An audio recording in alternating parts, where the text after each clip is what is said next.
Meus irmãos, eu quero compartilhar com os irmãos a palavra de Deus. Talvez seja um assunto que não agrade muito os nossos ouvidos. Talvez seja um assunto que venha desconstruir crenças nossas, mas é um assunto bíblico e de extrema importância. Aqui nessa passagem bíblica, eu quero de antemão falar aos irmãos que não se trata de uma parábola, não é uma ilustração. As parábolas contadas por Jesus, que ilustravam verdades eternas, absolutas, elas nunca mencionam o nome dos personagens. Aqui nessa passagem é mencionado o nome do mendigo. Trata do rico e do mendigo. E é mencionado o nome desse mendigo. Portanto, não se trata de uma parábola, se trata de uma história real. Amém. E essa passagem, essa mensagem brota dos lábios de Jesus e ela nos traz muitos ensinamentos. Lucas 16, do versículo 19 em diante. Nós vamos lendo os versículos e vamos explicando a palavra de Deus, e você vai guardando no coração, vai recebendo para si a revelação de Deus. O rico e o mendigo.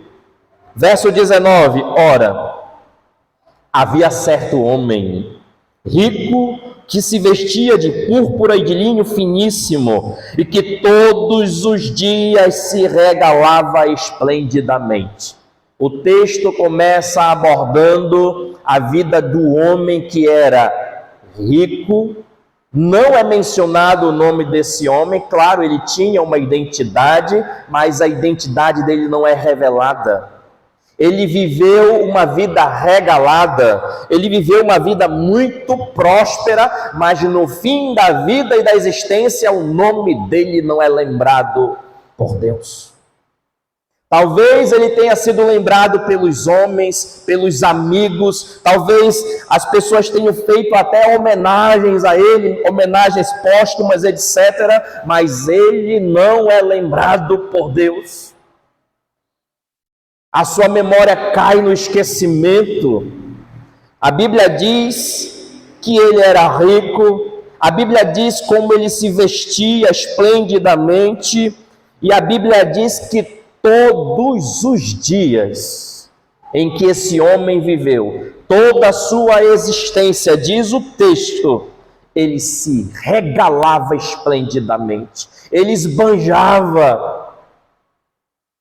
Ele tinha uma vida luxuosa, ele tinha tudo que um ser humano em termos materiais possa almejar ao alcance das suas mãos.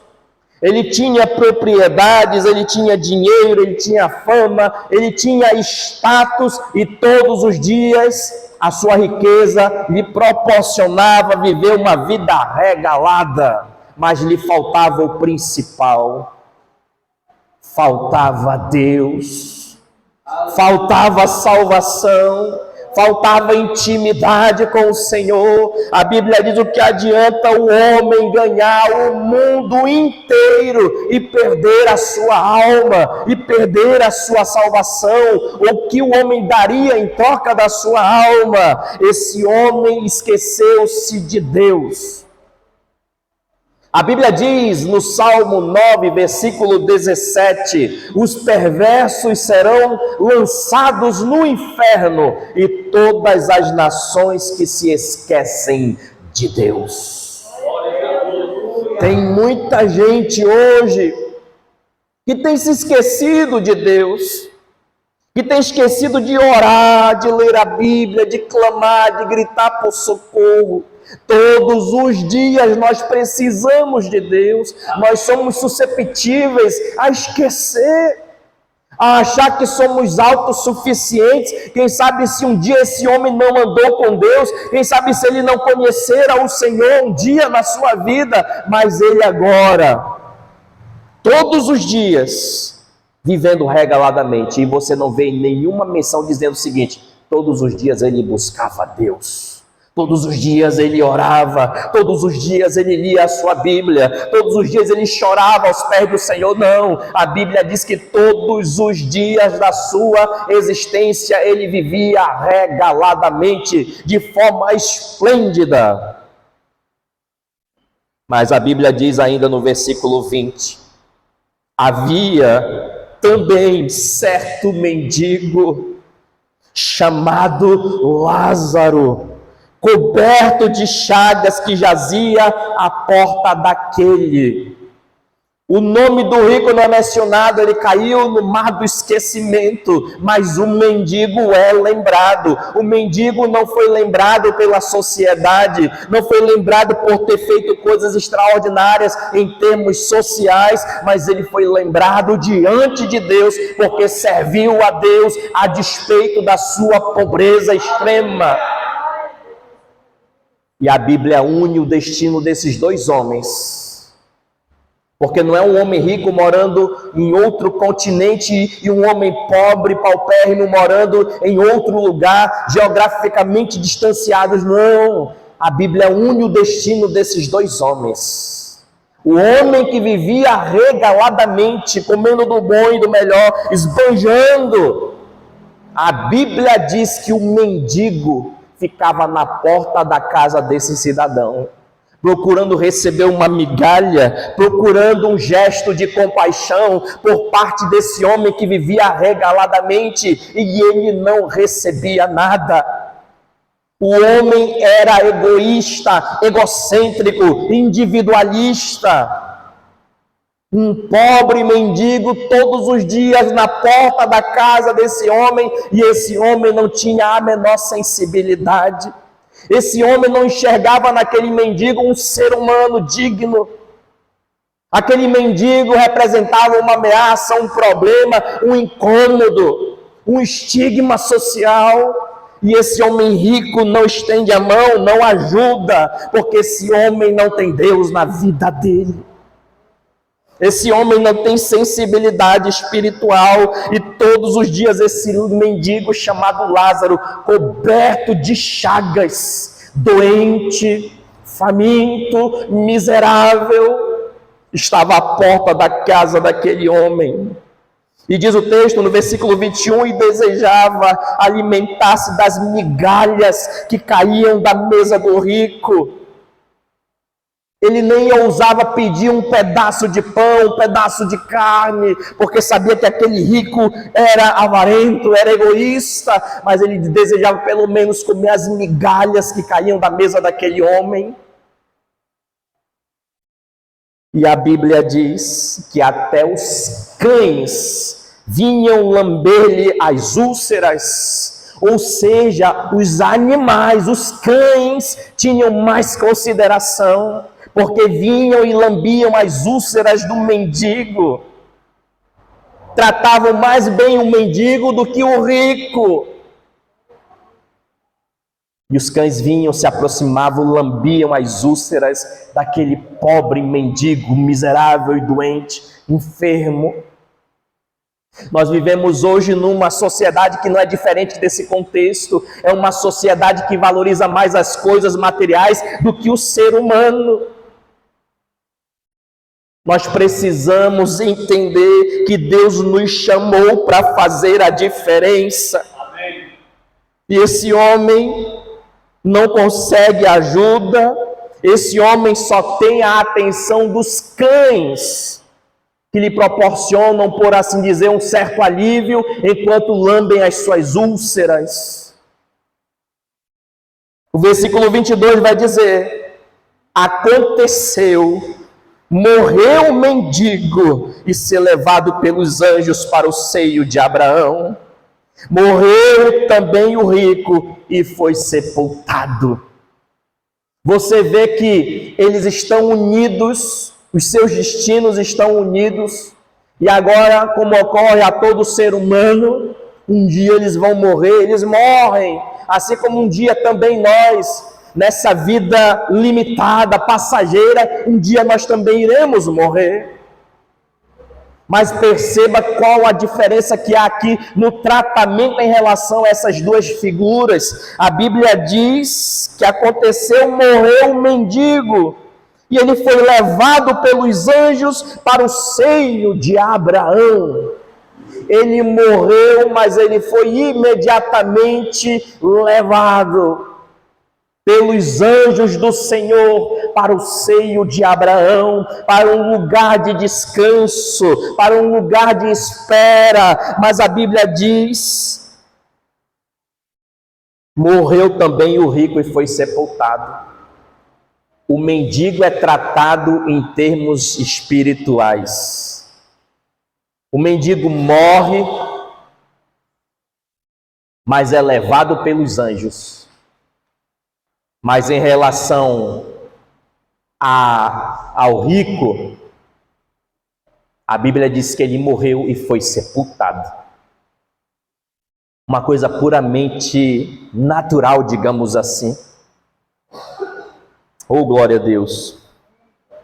E o versículo 23, preste atenção. No inferno, o inferno é real. O céu é real e o inferno também. Você sabia que Jesus falou mais sobre o inferno do que muitos outros assuntos? Se você pegar, fala de Jesus, 13% de tudo que Jesus falou era relacionado ao inferno. Então, na perspectiva de Jesus, era um assunto importante, foi levado a sério e para nós também. No inferno, estando em tormentos, levantou os olhos e viu ao longe Abraão e Lázaro no seu seio. O rico, estando no inferno, num lugar de tormento, olhou de longe e viu ao longe Abraão, porque aqui dentro dessa concepção havia uma separação entre o seio de Abraão e o inferno. Havia um abismo que separava, digamos por assim dizer, essas duas dimensões. Quem estava do outro lado via tudo o oposto. E o rico viu de longe e reconheceu que era o pai Abraão, e viu também, diz a Bíblia, Lázaro no seu seio. Vocês estão percebendo que lá atrás, aliás, lá em cima, na terra, enquanto esse rico vivia, nunca ele tinha notado o mendigo, nunca ele tinha visto, mas agora ele enxerga, porque o mendigo agora está numa posição de destaque. O mendigo está ao lado do pai Abraão. O mendigo está num lugar de descanso.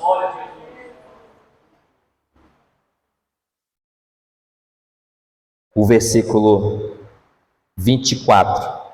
Perceba, meu irmão, que até no inferno esse cidadão ainda permanece arrogante, autossuficiente, não desce do pedestal. Veja só o que diz aqui no versículo 24. Então, clamando, disse, olha como ele fala com Abraão: pai Abraão, tem misericórdia de mim e manda Lázaro que molhe em água a ponta do dedo e me refresque a língua, porque estou atormentado nesta chama. Ele acha que ainda permanece numa posição de autoridade em que ele pode solicitar ou dar ordens ou requisitar e etc, etc. Não. Ele está falando com o pai Abraão, o pai da fé. Ele não está mais em posição de dar ordens, de sugerir, de solicitar, enfim, ele está num lugar de tormento. Ele ainda não está percebendo a totalidade da gravidade da situação, do contexto no qual ele está vivendo. Tudo que ele tinha lá em cima, na terra, enquanto vivo, ele ainda permanece com as mesmas características, o mesmo pensamento, o mesmo individualismo, o mesmo egoísmo, a mesma mentalidade. Nem as chamas do inferno foram suficientes para fazer mudar a mentalidade desse homem. Pai Abraão, tem misericórdia de mim. É quase como se ele estivesse dizendo assim: por que ele está aí e eu estou aqui? Não seria o contrário? Tem misericórdia de mim. Por que o Senhor não resolveu um lugar para mim aí do teu lado? Por que eu estou aqui deste lado? Aí a Bíblia diz: Versículo 25. Disse, porém, Abraão: filho, lembra-te de que recebeste os teus bens em tua vida, e Lázaro igualmente os males. Agora, porém, aqui ele está consolado e tu em tormentos. Perceba que o rico não foi para o inferno por ser rico, e o pobre não foi para o céu por ser pobre. O problema não está na pobreza e nem na riqueza, o problema está na pessoa que esquece de Deus, seja rico ou seja pobre. Porque a Bíblia diz, como falei para vocês agora há pouco, no Salmo 9, versículo 17, os perversos serão lançados no inferno. É a parte A do versículo. Quando a gente ouve isso, a gente até diz, glória a Deus, é isso mesmo. Deus é justo e os perversos merecem o inferno como destino eterno por causa da justiça de Deus. Mas para ir para o inferno não basta ser só perverso. O texto ainda complementa dizendo: e todas as nações que se esquecem de Deus. Nós não podemos esquecer de Deus, amados irmãos. Não permita que um dia sequer você esqueça de orar, de ler a sua Bíblia, de buscar a presença de Deus, porque um dia que você deixa de buscar a presença de Deus, é uma brecha enorme de legalidade que você está abrindo e você não está percebendo isso.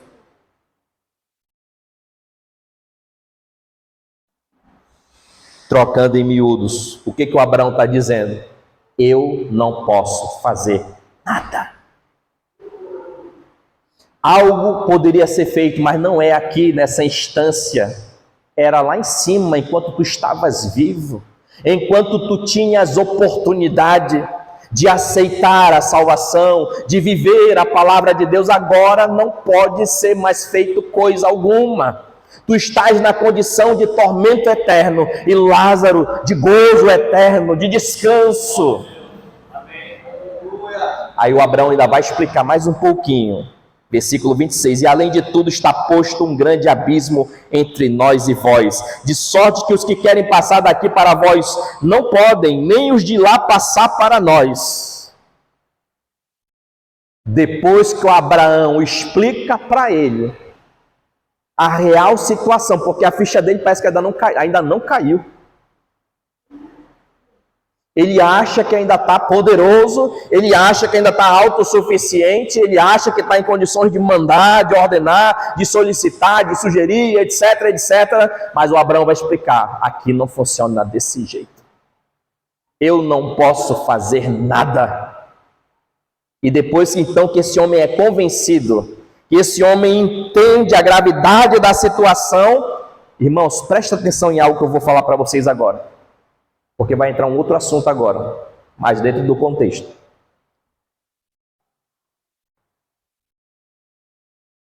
Esse homem está pedindo em favor de quem?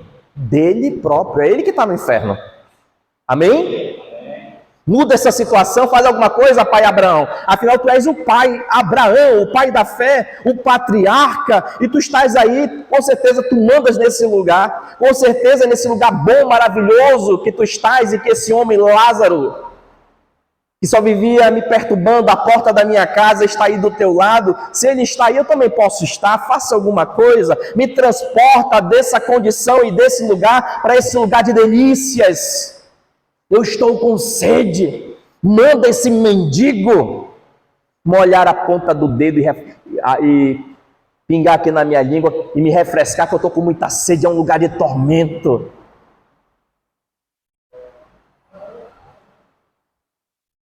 Esse homem está pedindo a seu favor. E agora ele está convencido pela fala de Abraão de que nada pode ser feito. Diante disso, ele vai mudar de estratégia. Diante disso, ele vai ver que ele percebe que não adianta insistir, nada pode ser feito. Aí agora entra uma dimensão que sai do individual para o coletivo. Sai da individualidade, dessa personalidade que está nesse lugar de tormento, e agora ele vai abordar uma dimensão coletiva. Vejamos, portanto, o texto. A primeira solicitação dele não é atendida. Ele vê que o Abraão não pode fazer nada por ele, o mendigo, o rico, perdão. Aí agora ele vai dizer o seguinte, versículo 27. Então replicou, Pai, eu te imploro que o mandes à minha casa paterna. Quando ele percebe que nada pode ser feito por ele, que ele vai ficar naquele lugar para sempre de tormento, aí ele vai lembrar de quem? De quem ele está lembrando aqui? Da família. Manda então esse mendigo, já que o senhor não pode mandar ele vir aqui trazer um copo d'água para mim, manda ele lá na minha casa, ou seja, faz com que ele ressuscite dos mortos. Traz ele de volta à vida e manda ele lá na minha casa. O endereço é esse aqui. Aliás, ele conhece o endereço porque ele só vivia me perturbando à porta da minha casa. Ele sabe bem o endereço. Então manda ele lá na casa do meu pai, dos meus parentes, da minha família. Presta atenção. Vou fazer igual os irmãos do mistério, eu vou entregar tudo. Esse homem não lembrou da família como deveria. Esse homem não tratou a sua família como deveria. Ele está agora no inferno e ele lembra da família. Ele tem lembrança da família, aí entra o ponto crucial. Ele precisa experimentar a realidade do inferno para dizer, peraí, esse lugar não é bom. Eu não quero que minha família venha para cá também. Já pensou se ele tivesse tido essa mentalidade lá em cima?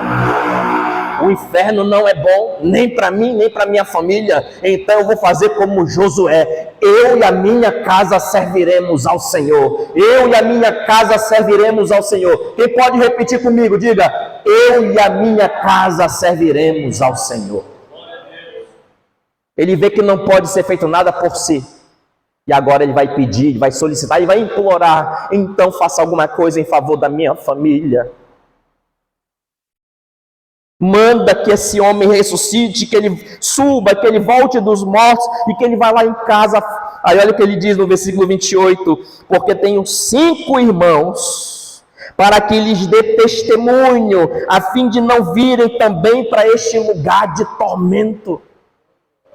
Nas palavras desse rico, está bem claro aqui que ele está reconhecendo agora que a forma de se evitar descer lá para o inferno é aceitar o testemunho, é aceitar a palavra, é viver a palavra de Deus. O que ele não fez, o que ele negligenciou, e agora ele quer que o pai Abraão intervenha no sentido de que a família dele seja notificada lá em cima, no mundo dos vivos, sejam notificados, olha, o inferno existe, é real.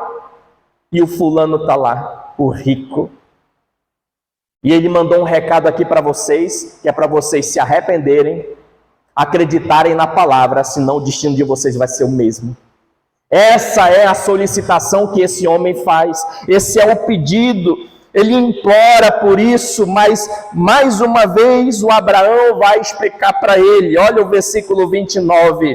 Respondeu Abraão: eles lá em cima, eles têm Moisés e os profetas, ouçam-nos. Quando você lê na Bíblia, na boca de Jesus, quando ele diz assim, tudo que está escrito a meu respeito, na lei de Moisés, nos profetas e nos salmos, essa era a forma que o judeu classificava o Antigo Testamento. Lei, profetas e salmos. O que o Abraão está dizendo para esse homem? Se eles não derem ouvidos à palavra de Deus, não adianta. Eles têm Moisés, eles têm os profetas, então que ouçam. Era isso que era para você ter feito.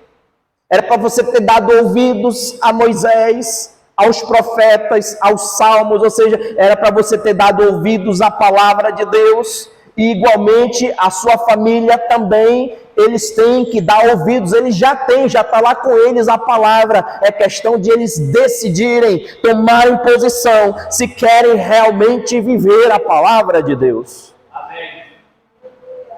Glória a Deus. Quando ele ouve isso, com certeza a frustração cresce exponencialmente no coração dele. ele não atendeu o meu pedido, talvez ele pense com carinho e ajude a minha família lá em cima, mas agora ele também é frustrado na sua solicitação, porque no versículo 30 diz, mas ele insistiu, não, pai Abraão, olha só, agora ele quer ensinar o Abraão.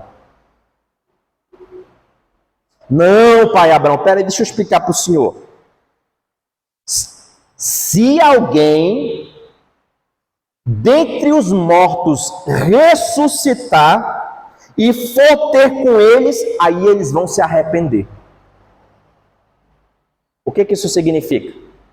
Ele está colocando aqui um acontecimento extraordinário, que seria a ressurreição de um morto, de um conhecido, voltando para contar a experiência e dizer, olha, o céu existe, o inferno existe, eu estive lá. E voltei aqui para contar para você. Irmãos, a experiência pessoal tem que ficar no cantinho dela. Se a pessoa...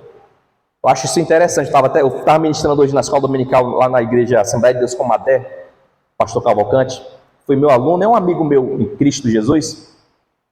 E falávamos sobre esse assunto, na lição 12 da escola dominical, a realidade bíblica do inferno. Ele gostou tanto da lição que ministramos hoje, que ele queria que eu fosse hoje lá pregar sobre esse mesmo assunto. Eu digo, não posso, meu pastor. Dia de domingo eu não estou mais aceitando convites. Amém? E nós estamos falando aqui sobre esse assunto, nós íamos falar sobre isso. Amém? Então, eu falava hoje lá para os irmãos, durante a lição. Aí a pessoa lê a Bíblia fala sobre o inferno. E a pessoa passa... deve ser um conceito, uma abstração, é uma realidade, de acordo com Jesus. Aí esse mesmo crente que lê a Bíblia e não sente o menor temor, quando lê o Apocalipse, quando lê sobre o inferno, nem mexe, né? Aí ele vai ler o livro A Divina Revelação do Inferno. Eu nunca li esse livro e não quero ler, mas enfim. Eu sei dizer que numa das últimas pesquisas que eu fiz, essa pessoa que foi ao inferno, ao céu, ao inferno, já foi umas 500 vezes. Se foi ou não, eu não sei. O que eu sei é o seguinte, é experiência pessoal.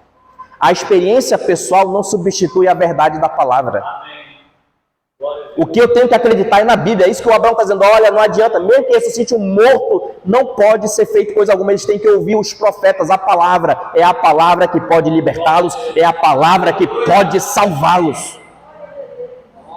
Aí, né, isso que eu acho interessante, o crente lê a Bíblia, não sente nem um arrepiozinho, nada, não se comove, aí lê o livro Divina Revelação do Inferno, meu Deus do céu, Jesus Cristo, eu tenho que voltar para Jesus o quanto antes, eu tenho que me reconciliar.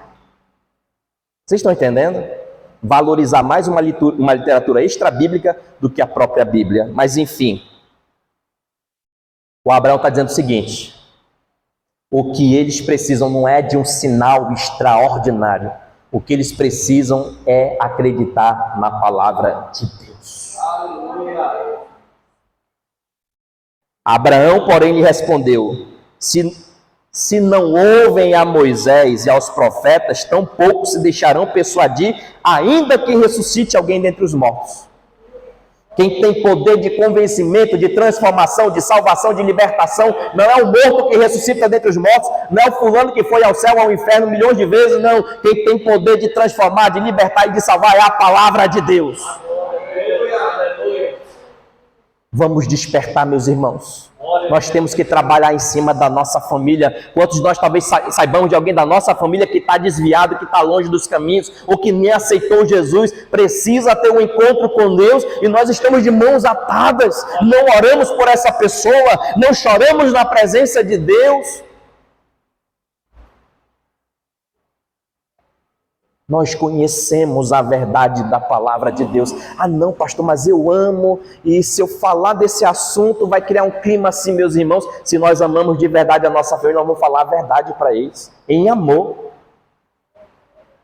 Falar a palavra de Deus, a verdade da palavra, é a maior demonstração que nós podemos dar de amor pela nossa família. Não, eu posso causar um constrangimento, uma situação. Meus irmãos, olha só o resultado que foi na vida desse homem. Ele não foi para o inferno porque era rico, e o mendigo não foi para o céu porque era pobre. foram as escolhas que cada um fez. O rico, com toda a sua opulência, decidiu se esquecer de Deus. E o pobre, miserável, doente, apesar de toda a dor que sentia, apesar de todas as privações, rejeição social, familiar talvez, ele decidiu: eu vou ser fiel ao meu Deus. Deus deu, Deus tirou, louvado seja o nome do Senhor. Seja fiel, lute pela sua família, faça propósito diante de Deus em oração e fale do Evangelho. Irmãos, nós estamos vivendo a última hora. Quem sabe se esse homem pensasse assim: com todo esse dinheiro que eu tenho, eu ainda vou viver mais uns 100 anos. Quem sabe até se eu viro pedra. Mas não. A morte bateu a porta da casa dele. Hoje, essa palavra é para mim, é para você. Como é que está a minha vida espiritual? Se Jesus voltar nesse exato momento, como é que está o meu coração, a minha vida? Isso não é algo que eu faço por você, isso é algo que você já sabe. E que não vem à sua mente quando você ouve uma mensagem dessa. Isso é algo que você já sabe no dia a dia. Como é que está a sua vida espiritual? Não existe super-homem espiritual. Ou nós buscamos a Deus, dobramos os joelhos, clamamos pela misericórdia, ou nós estaremos susceptíveis a vacilar, a errar o alvo, a tropeçar. Mas graças a Deus que quem nos sustenta é Deus, e graças a Deus que o nosso destino é a glória, é o céu, é a Canaã celestial. O nosso nome está escrito no livro da vida. Mas isso é algo tão precioso que tem que ser valorizado, guardado, cuidado. E eu finalizo aqui dizendo aquela mensagem de Apocalipse: guarda o que tu tens, para que ninguém tome a tua coroa. Prepara-te, ó Israel, para encontrar-te com o Senhor teu Deus. A Bíblia diz que sem a santificação, nenhum olho verá a Deus. Não é vida de perfeição, não existe perfeição espiritual, não existe perfeição na vida cristã, mas é santificação. Sem a santificação, nenhum olho verá o Senhor. E santificação não é perfeição que se adquire aqui e agora, é processo, é todo dia, é uma luta. É dizer não ao pecado, é dizer sim a Deus e a sua palavra. É um processo, todos os dias você tem que lutar contra 3 coisas: o mundo, o diabo e a sua carne. Talvez você pense que o mundo é mais forte e que o diabo é mais forte. É a sua carne. Quando falamos carne, é a natureza humana. Se eu não procurar alimentar o meu espírito com a palavra de Deus, essa carne, que é a natureza humana, ela se torna tão grande, tão feroz, que ela devora a nossa vida. Ela assume o controle. Mas nós estamos na palavra e nós dizemos: graças a Deus que nos dá a vitória por meio do nosso Senhor Jesus Cristo. Na minha casa, na minha vida, quem reina é o Senhor Jesus.